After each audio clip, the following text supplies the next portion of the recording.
Classified Combat Report. Kapitan Nikolai Gerasimowicz Kuznetsov, Commanding Officer, Heavy Cruiser Admiral Nazarev, August 13, 1940, Black Sea. Throughout the past month, we had received reports of Ukrainian vessels harassing merchant ships in the Black Sea. Admiral Kolchak and Konter-Admiral Petlayakovich had long advocated for improvements to our fighting capabilities, but besides fuel provisions for training, nothing had materialized.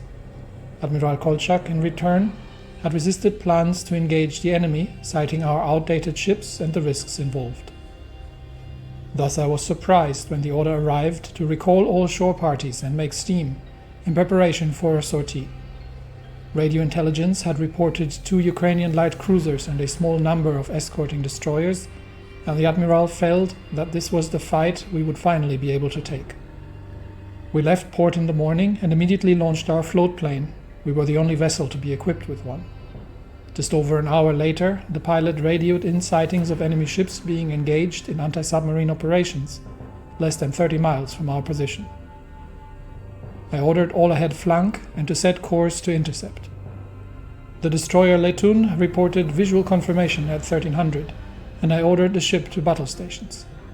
As it turned out, our intelligence was flawed, and instead of a small group of anti-submarine escorts, we had run into the full force of the Ukrainian Navy, totaling over 20 confirmed contacts.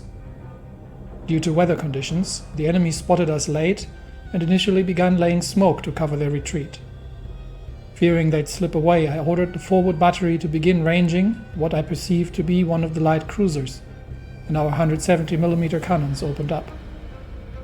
Observation of shell splashes was difficult at range, and we may have straddled, yet no confirmed hits.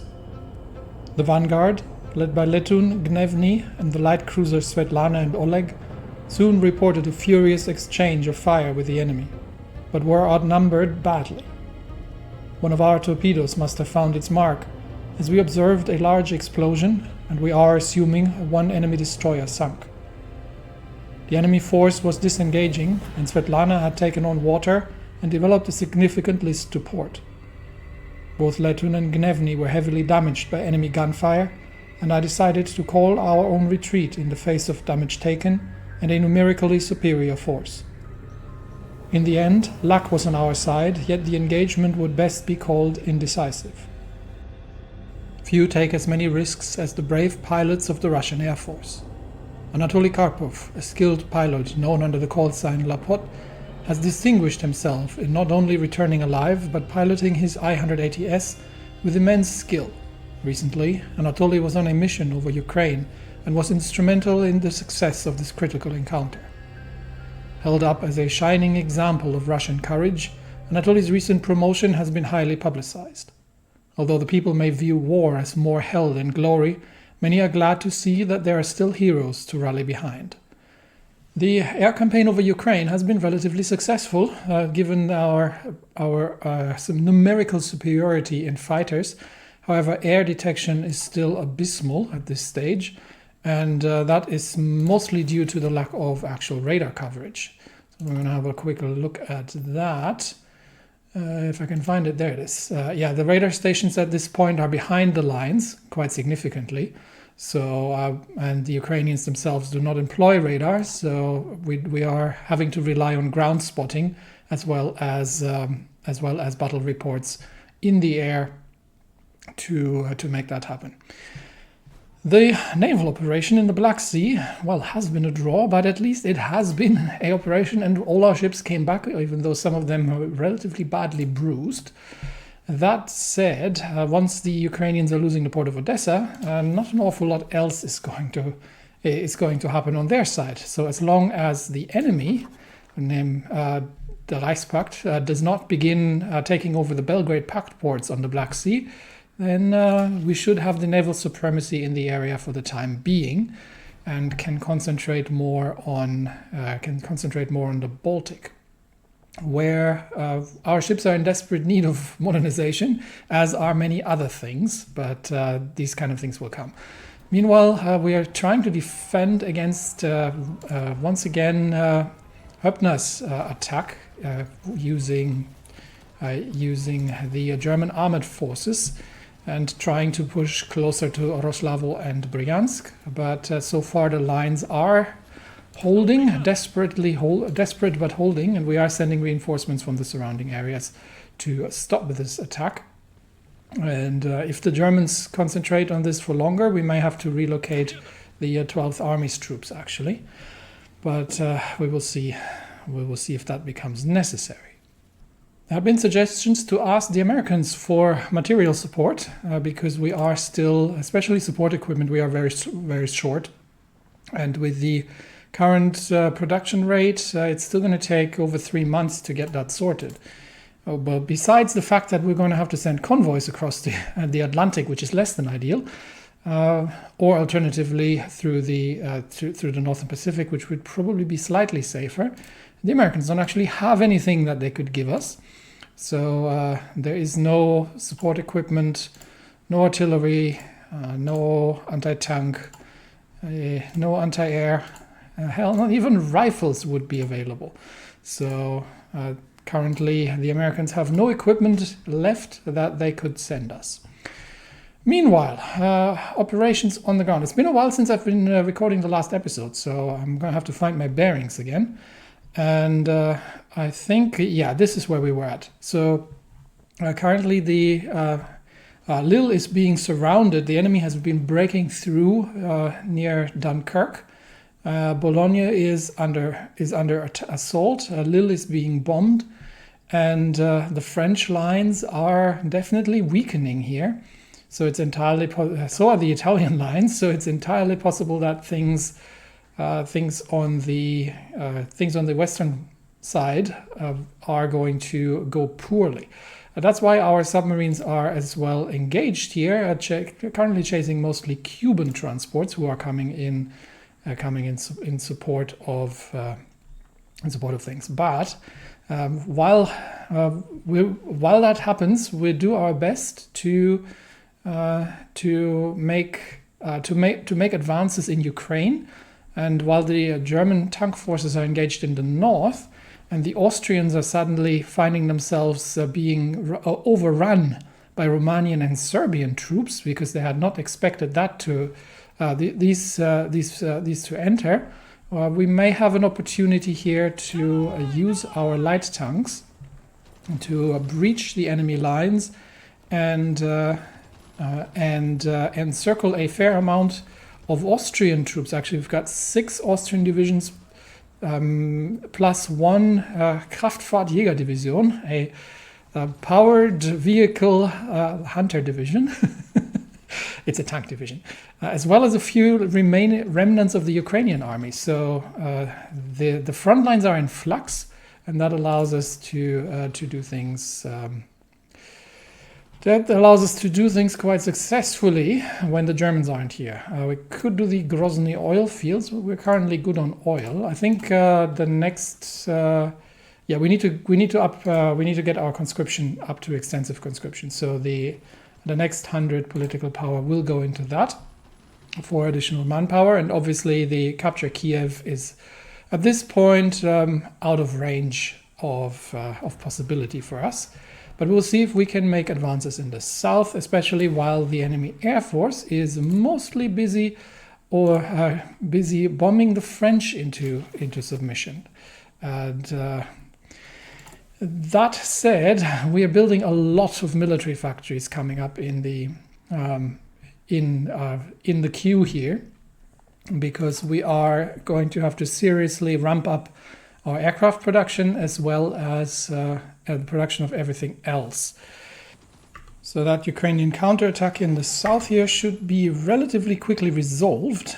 And with that, we do have to prevent the Austrian 1st Alpenjägerdivision in the north from joining the fight, while we're being counterattacked, obviously, from the other sides as well. Now, the question is, can we take Mykolaiv under these conditions, and can we manage to hold the line here with the available tank forces? And now, unfortunately, as well, the Austrian tank, the 11th Kraftfahrtjägerdivision, is about to reinforce the lines here. So we're going to shift our attacks south, our pinning attacks south, and we will attempt to take out Mykolaiv before the enemy manages to get there. Okay, we have taken Mykolaiv, which means we are going to immediately seize and try to defend against the counterattacks. And the enemy should now be cut off.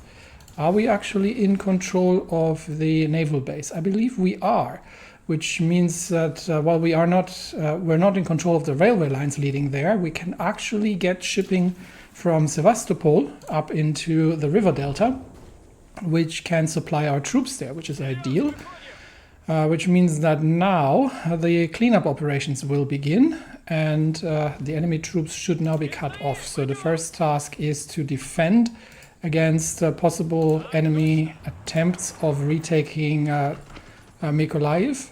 So we'll send the second armored there as well to try and hold the line against a relatively determined counterattack by the 11th Kraftfahrtjäger Division, which the Austrian tanks are not particularly well armored, but their guns are more than capable of dealing with our light tanks. So additional support is required, and now we can begin, that they are cut off, we can begin with cleanup operations against enemy positions here.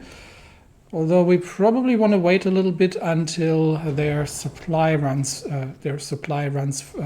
lower still. However, the 84th Infantry is trying to break out, but and they as well can deal with our light tanks relatively easily. So I think the days of our light tank operations are beginning to be numbered here.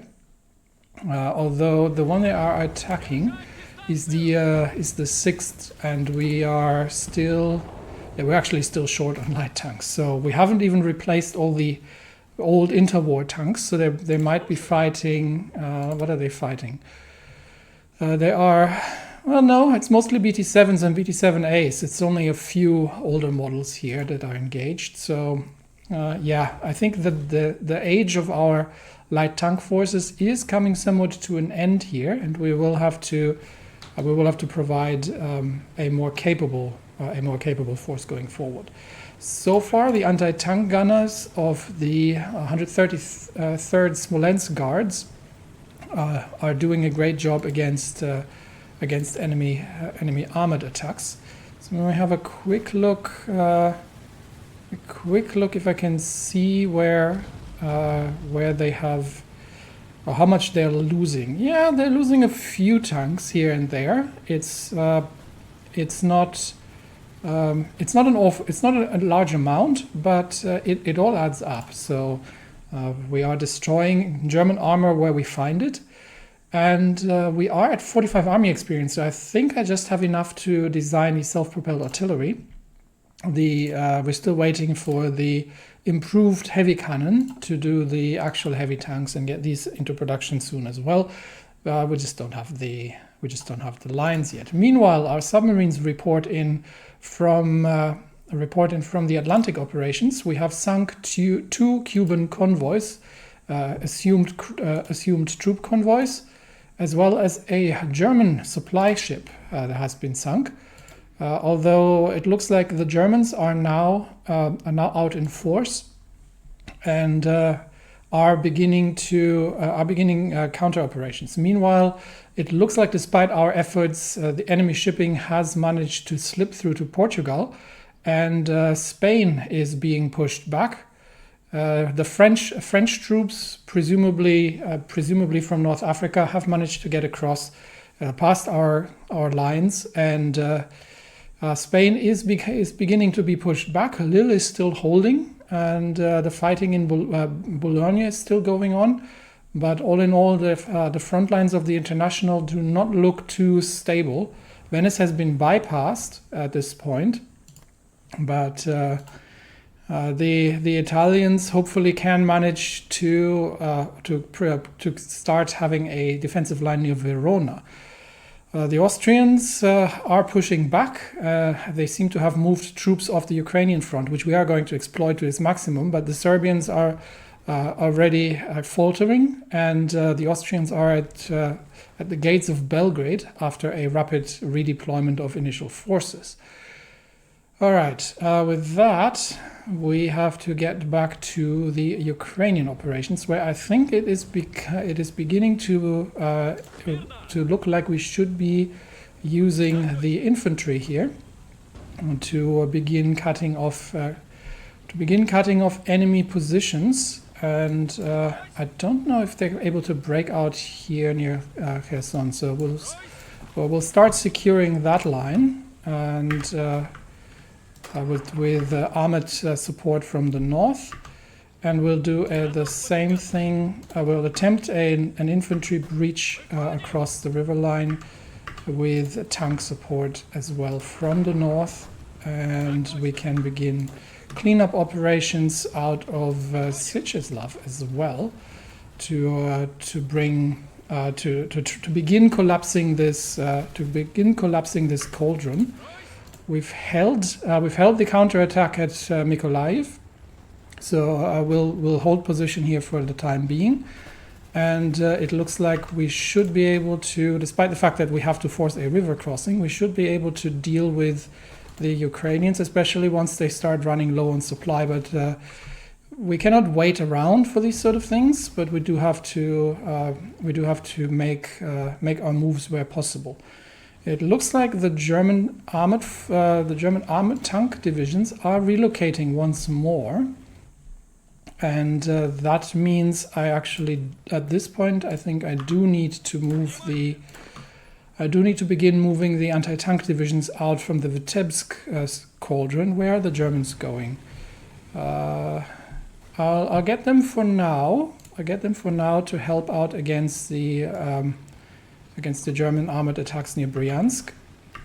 But we do have to keep an eye on where Guderian is moving next. They're continuously probing, and there is the 6th Panzer Division has been sighted on the southern Ukrainian front, so it looks like they are attempting to deal with this situation here that is rapidly collapsing in our favor.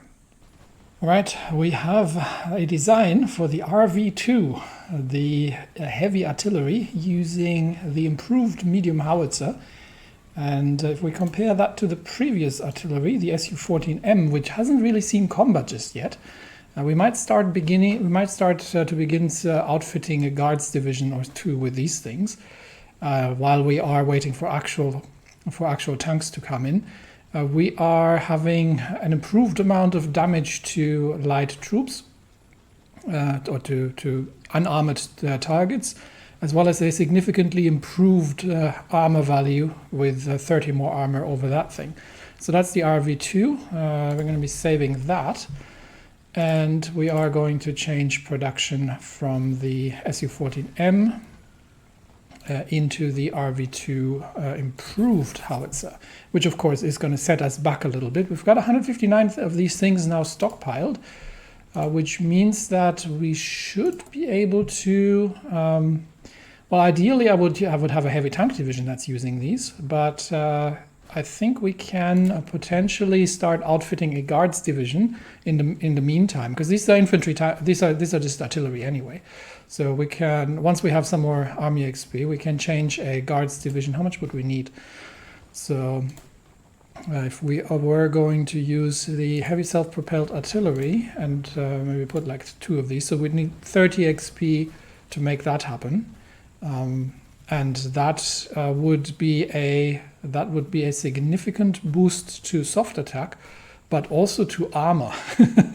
So that would effectively be the heavy armor. The heavy armor of these howitzers means that these aren't like stay in the back artillery pieces, but this is actually a breakthrough tank. So these are devices that are meant to lead the charge with the infantry following behind.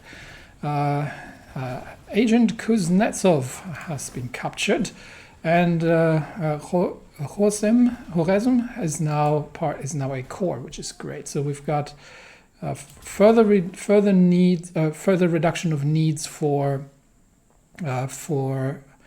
maintaining garrisons here. And overall, the resistance targets in the occupied zones under martial law are relatively manageable. So I think the garrison is under control. But that also means that we now need to rescue our agent, who has been captured in Ukraine. So fortunately, the network is present. So Agent Dmitry Bystrolyolov is going to be able to break him out. So he's going to take care of that, and that means we can return to things. We are in autumn, and the German Air Force, the Imperial German Air Force, is still very busy over France here. But in return, they are taking quite severe losses over Ukraine, where we are shooting down both fighters and bombers. While we are starting to see Focke-Wulf 190s in the air, the more modern variant of the Bf-109 fighter, and so in general we are able to deal with the Germans quite effectively. All right, we have everything here relatively good under control. We just have to collapse this line here and keep a very close eye on where the German tank forces are moving to. We're bringing troops in from the 12th Army to help reinforce the lines there against the sporadic German armored attacks. But I think overall we have brought in all operational reserves that we had available to us, and things go reasonably well.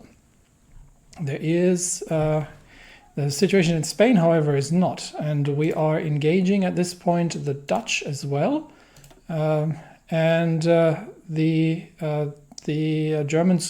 German cruiser group here is hunting our submarines wherever it can. Why are we having a triple group of?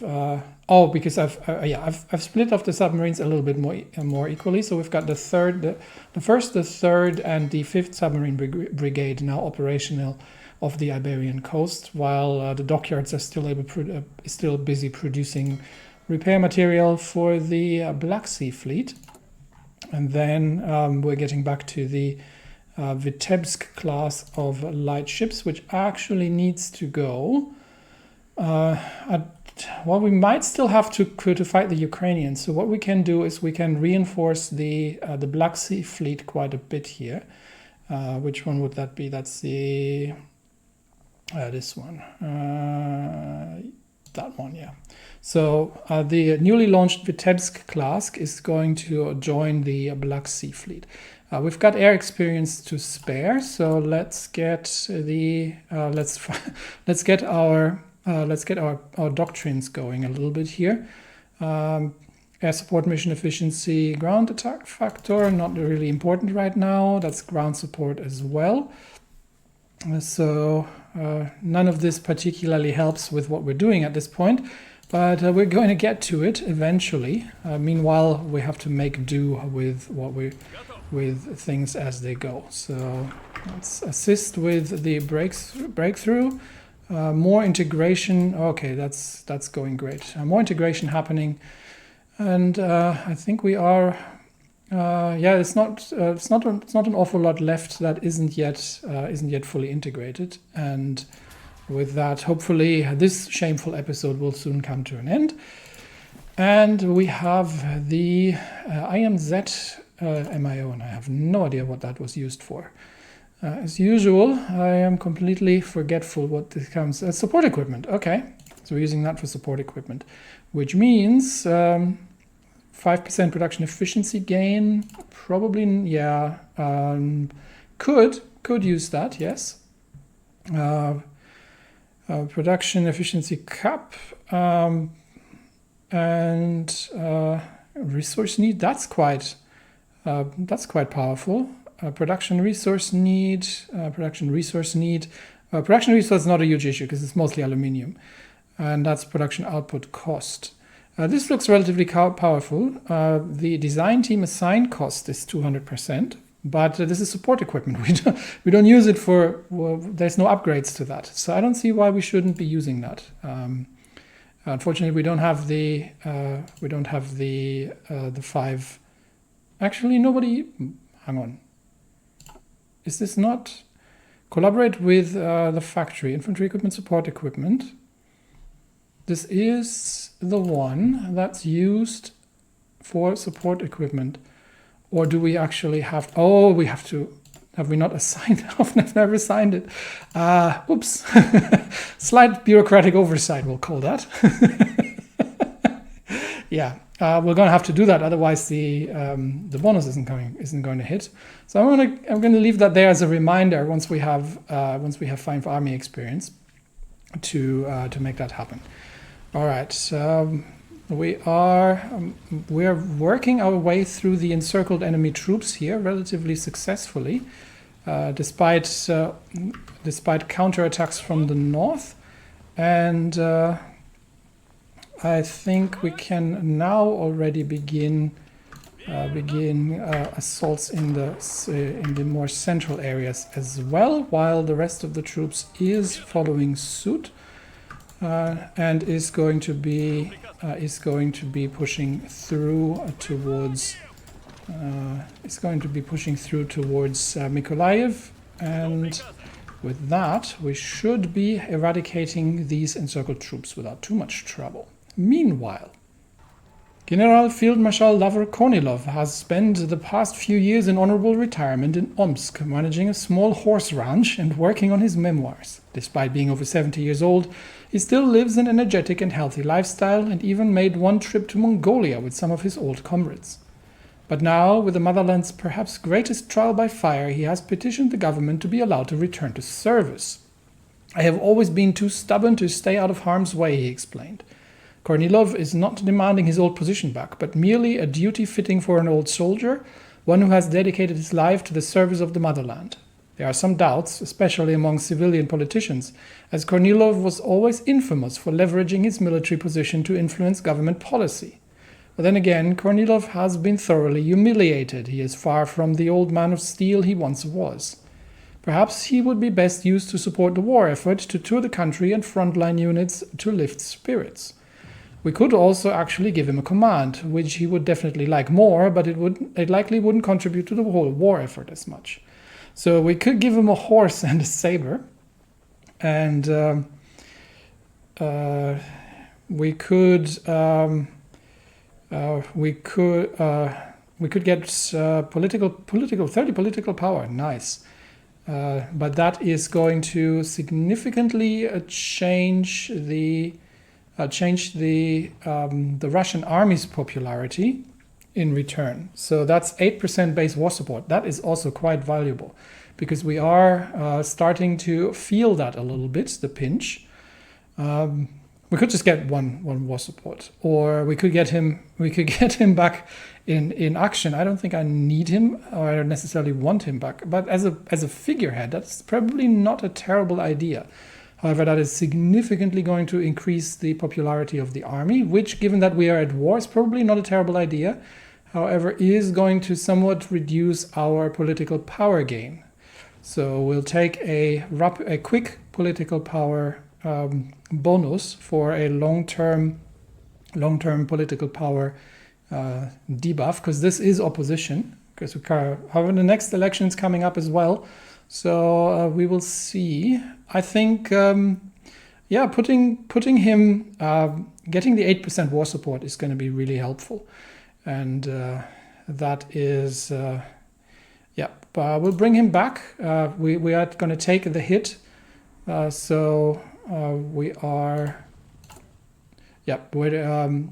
Russian army is a little bit more popular, which, given our current situation, is probably not a terrible idea.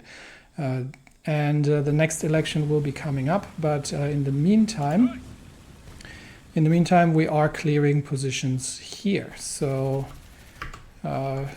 we've got the remaining divisions, and at this point we have a relatively good idea how many of them there are. We have we've got seven Austrian divisions and a Ukrainian cavalry, as well as 2 Ukrainian infantry divisions and 1 Austrian tank division, and all of these are encircled and cut off from their positions. So we are going in with the tank divisions, and meanwhile the rest of the positions are being cleared out eastwards of here, and the infantry can join in as well. So with that, we should have this under control relatively quickly. The German armor is still lurking around these positions here, and we're just waiting for. We might actually deploy them here a bit more, like this. Get me these anti-tank divisions into position. All right, we have sunk 3 Dutch convoys again in the Atlantic, so more successful combat reports from our submarines. And we now have the army experience too, so I don't forget that. Actually apply the production designer to the support equipment, which I apparently never did. So that's good to know that we've done this. And now we can take, now we obviously have to change the actual production, which is going to give us a slight dent in efficiency. Ah, crap, I did this the wrong way around, didn't I? Yes. I should have assigned, no, I should have assigned the point first. I left it there to remind myself to do it. All right. Obviously, we can't upgrade it because, well, we'll take the trade. Or is it actually production efficiency cap plus 5%? So this has now a 97.5. Okay, no, this actually works because it's not an equipment, but it's a designer trait. Okay, so I thought for a second here that I'd waste 5 army experience. Okay, so situation on the front lines is stable. Situation in France, however, is not. Lille has fallen, Boulogne has fallen. The Germans are taking over northern France, and Paris is already under threat. The incursion into Spain seems to have been contained, and with that, Belgrade is holding, but it looks like the Austrians are pushing back along the front lines here against the Belgrade Pact as well. So our window to stabilize the Eastern Front is rapidly closing. And we may actually, while we're in August, so before the onset of winter, we might have to begin offensive operations on the northern flank here, and see if we can start collapsing this a little bit, because we've got the 8th Army under Drozdowski here, of Baltic Duchy fame, and they're still waiting for equipment, but because the shortages are continuing, but the time is running out to make this happen. So for now, let's clear out the enemy positions here around the south of Ukraine, and then we will see where we can push next from here. Actually, let's have a quick look. So it would be good to have to capture the railway lines, and Cherkasy is the next logical stop after securing Mykolaiv. Alternatively, we could make our way over to Odessa and secure Odessa as well. I think that might actually be a good idea.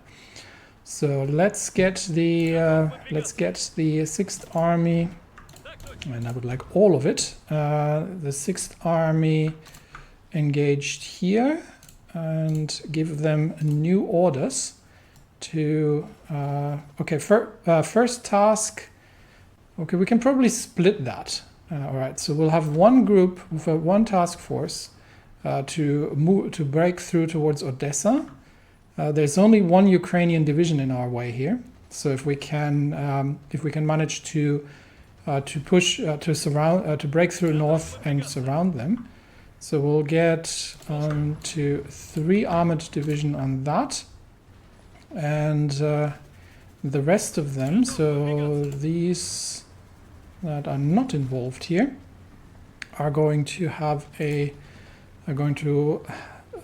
break north, and we'll see where else they go. So right now I only want these three, so everything else needs to be on that line.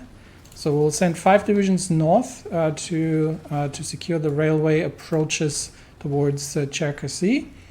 We are going to bring the railway gun into... No, we can't because we don't have the railway connection. So the other 3 are going to break through towards Odessa. And I need all 3 divisions on that. Okay. Right, new plans being drafted. Have we managed to capture some equipment with that quite significant... we have. We've got some mobile Kampfpanzerwagen M34 that 4 of them have been captured off the battlefield. So we can actually take a quick look at what are these medium tanks probably. Let's see what we've got. Some Panzer Is here, but I don't know if I can actually see the equipment, foreign equipment. What have we taken? I can't see the Austrian equipment. Maybe it's not yet there. But if we compare to the Sturmpanzerkampfwagen 4, obviously this is a flame support tank, so it doesn't really make sense. That thing is actually not particularly fast, and they're very unreliable in the field. But they've got a very good amount of armor. So yeah, the German Panzer IVs are quite capable. All right, so clearing out the last enemy positions in the south here, and I think with most of the tanks actually, where are the rest of the tanks? So we've got one here, one here. Okay, we had a northern line here that's still... Okay, that needs to be... I'll need to clean that up because we do need the second army to... okay, so there's these 3 tank divisions here actually holding the line here. We need the second army to hold this, so let me fix that. Okay, I have vicious enemy counterattacks along the line of contact here. It looks like the Germans are trying to take the Kursk outpost.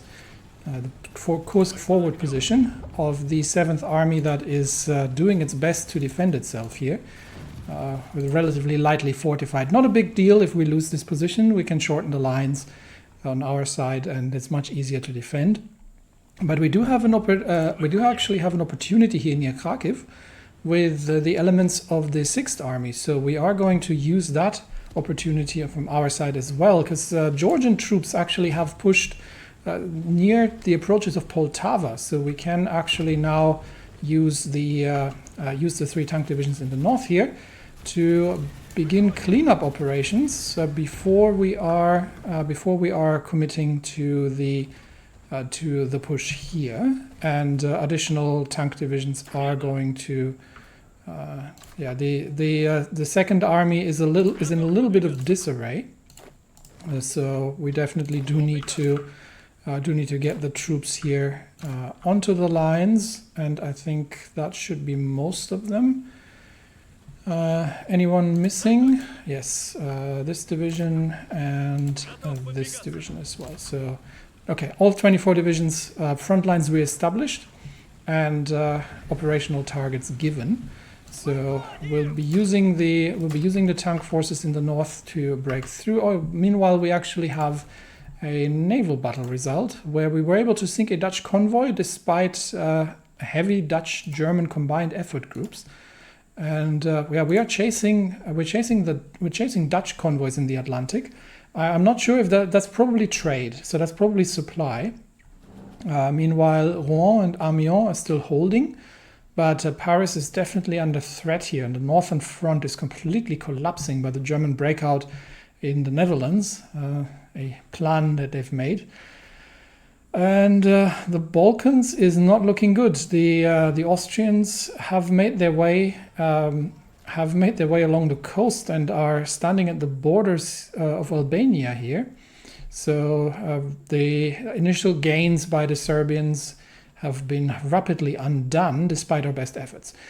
All right, so quick look at the positions, and we'll get the tanks to break through. We'll get the tanks to break out from Kharkiv, and cut off another 6 Ukrainian divisions, include 4 Ukrainian and 2 German divisions.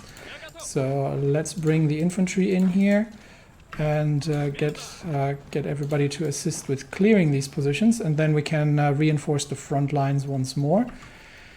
Especially, I do need an infantry to hold Mykolaiv, probably 2 infantry divisions, to be honest. And then we can begin the operations to break out from here towards Odessa. Furious attacks along the lines by German forces have been repelled. And that's just the Azerbaijanis doing their thing here.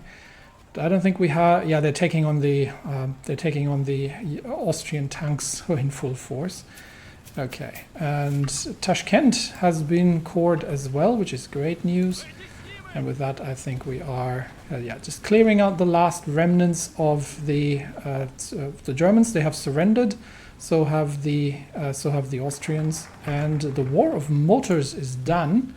So let's have a quick look at that. What have I done here? 2 free military factories, as well as a few decisions. But we do have 100 political power. So the first thing we're going to be doing is to switch to war economy. Not war economy. We wanted to go to extensive conscription. Ooh, that's actually tempting. But I think we've got 750,000 men available from conscription. However, if France falls and the international, Paris is under direct fire now, we get the first reports of enemy shells landing in Paris, we might need more men. So yeah, we're going extensive conscription first. We have been quite successful in this is probably Middle Africa, quite successful in interdicting enemy shipping in the Atlantic, but the international is rapidly collapsing, with the German forces standing once more at the gates of Paris here, and the Austrians making their way through as well. So the more important would be that we are being chased by Ukrainian ships again. Unfortunately, that went in our favor last time, and the Svetlana is still under repair, so we're not in no shape to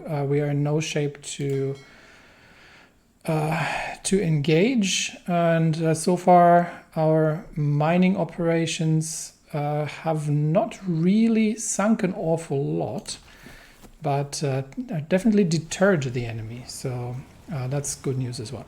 Anyway, I think the Odessa operation needs to launch now, especially that it looks like the 43rd Poltava Division has just run a futile attempt at breaking through. So we are immediately going to push for Odessa before the Austrian tanks can arrive. Where has Guderian moved off to at this point? He's still operating. Yeah, he's still operating along the lines here. So we've got the anti-tank divisions in place. He's probing. And we've got the mountaineers of the 5th Army assisting with defense as well, even though they don't necessarily have the right weapons for it. Okay, I wanted to check these decisions and see what we could do here. That's 2 military factories. Okay, that's good. That's 2 military factories, as well as okay. So all of these are improvements. Now, which designer was I using for the tanks? We are using the. If we will have a quick look, we are using the Putilovets, and I don't think there's any improvement for Putilovets in this list. Yeah, it's the other ones. So this design, despite the free military factories, these are different designers, which is unfortunate, but it is what it is. So we'll be we'll be seeing if we can potentially get a trade agreement going. That would also be great. And our construction is beginning to rapidly focus on the military side while we are making advances in Ukraine. So let's see if we can take Odessa after we've given the Ukrainians a painful defeat here. How many were these? What we got? Almost 60,000 German and Ukrainian troops have surrendered near Poltava after being overrun. And okay, Odessa looks like it is reasonably well defended. So this may become a bit of a stretch here on our side. Let's see if we can. Let's see what that'll look like. We're bringing in infantry to support this as well. So we've got 2 Austrian divisions as well as a Ukrainian cavalry divisions in the defense here. And well, these guys are very well dug in, so I think we're going to have to wait for the infantry to arrive, and then we will be focusing all three armored divisions on that assault. So let's wait for all of them to be present, and also they still have some plans to prepare. Oh, I forgot. I have to get a new focus going. Let's have a look. So that's production cost. That would be great. This would be free military factories and research bonus, and that would be improved logistics companies, which I think we're not using. So alternatively, we can also improve things in the air, or we could get ourselves a free operative slot for another operative, because our intelligence agency is woefully understaffed at this point. So let's get the naval department here going as well. So that would be something we could do. Alternatively, we've got a few things up in the north, or in the top here still. We still have a few things there that we could do. Is there anything that needs to happen here? We could take on the Ottomans. But we currently don't really have much in terms of operational forces at all in the area. So I think we'd rather not. Instead, we could also this 50 political power would be also good. Renewed American trade, yes. That sounds like something we should be doing. Okay, so we get finally some benefit out of the war in the Americas, while we continue to the happy times continue and our submarines continue to take out enemy convoys. The question now is, can we take Odessa with these 3 tank divisions? We're going to give them a minute here to reorganize while we are aligning the front lines, and while we're still waiting for the rest of the armored divisions, I think we can begin clearing out the railway positions here. We've got enough of them in position that we can send one north, and the rest of them, I don't think I need that many of them, so we get one to move north, and that is that. BMZ has reached a maximum research bonus of 50%. Okay, I'm going to have to look into that in a second, but we also have something to decide on. All right, somebody remind me if I forget BMZ, we need to check that out. The shock units of Russian army trace their origin to the bloody siege of Moscow in 1920, when Whites formed Stormoviks, stormtroopers of their own. That was a ground attack aircraft in the Soviet, very famous one. in the Soviet Air Force, of their own, armed with grenades and wire cutters to storm through the defenses of the capital. Our best infantrymen are allocated into regimental special assault groups, with the doctrine favoring either the cover of smoke or of darkness as an assault unit storm enemy strong points with armor and artillery support. As this has proven to be insufficient against fortified positions in Eastern Europe, the Stavka has assigned a number of officers to reform the assault units into something better fit to modern war. The first proposal would be transforming them into assault engineer sapper battalions.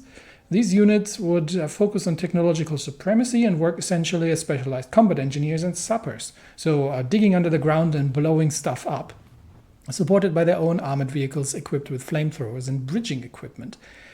The proposal comes largely from engineer officers. The competing proposal comes largely from infantry officers to form separate assault rifle battalions, essentially elite infantry battalions. Instead of expensive additional equipment, the focus is to be put on training and morale, picking the best of the best and giving them the tools, steel cuirasses, submachine guns, and automatic rifles. Steel cuirasses, I think the Italians did something like that. I'm not sure if it was First or Second World War, but they did try to equip troops with body armor. Didn't go so well. Automatic rifles to finish the task, first into the breach and last to retreat. So we can either get the Assault Engineer Sapper Battalion, which is an engineer company, which gives significant attack bonuses against things and 200% entrenchment, or we give all infantry support companies 10 org and 500% hit points. Okay, I'm gonna have to look into that for a second. Okay, so if I see that correctly, the standard engineer company, so this one here, would be getting some quite significant modifiers. So right now they bring in four entrenchment. So with that, they would be bringing in, if I read this correctly, about 13 entrenchment, which would be great defensively, and it applies immediately. I am not sure where the assault engineer support company comes in, but it's the same thing. So basically all different kind of pioneer companies that you can unlock are getting 200% entrenchment and 10% attack and defense against fortifications. So the 200% entrenchment is kind of nice for everything. So in this case, this would benefit all of our infantry divisions straight up, because we would get an additional entrenchment from these from the divisions that are already there, because we're using engineer companies, I think, probably in everything. I generally tend to have engineer companies everywhere. So the regular infantry, yes, has engineers too. So the alternative would be to create a separate support company. Right, so that is the Special Assault Rifle Battalion. That is a separate support company that would give the division. Now, is that the division wise? Because support companies apply depending on how many battalions you've got in the division. So, like in this case particularly, if, let's say, for example, the engineer company would give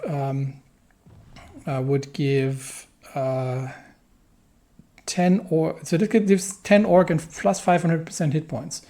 Now, hit points of what? The whole thing. So that would be significant, because that would basically create insanely different breakthrough divisions. But I don't trust that just yet. So because that might just be applied as a weighted bonus against the battalions, and the what was the other one? 10 org. So is it 10 org towards the whole division? Or is it? I don't think so, because I think it's just the org modifier that gets applied weighted to the battalions, right? Because it's a support company. Plus, I would actually have to start changing these around and adding these.